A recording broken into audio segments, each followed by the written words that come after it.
I spent my whole life vowing not to be my father. Now, my daughter is starting to look at me with the same fear I used to have for him. I have a wife and a 7-year-old daughter. I love them more than anything.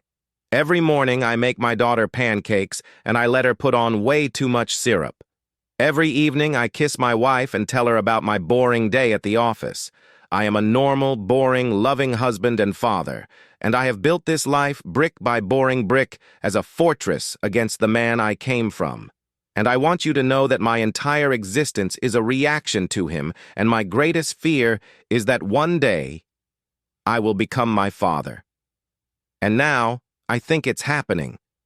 My father was a hard man. He came from a long line of hard men who worked with their hands and believed the all existence will bend the knee to them by mere force.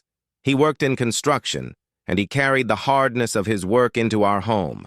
Our house was his property, my mother and me were his property too. He told us this often. "You belong to me," he'd say, his voice a low, rumbling threat. "This family, this bloodline, it will not be weak. You will be made in my image."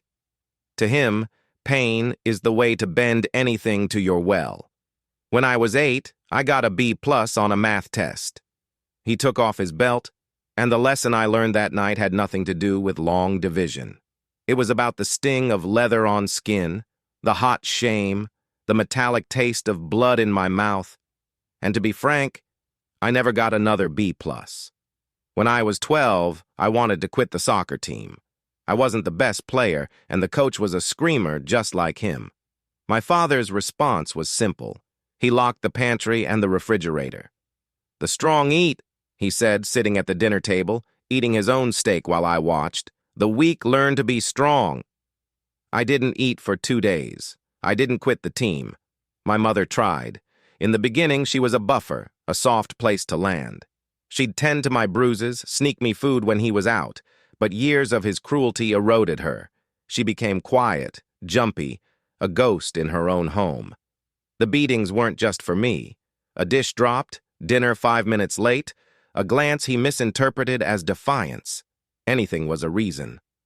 I'd lie in my bed at night, listening to the muffled thumps from their bedroom, my hands clenched into fists under the covers, hating him with a purity that felt holy.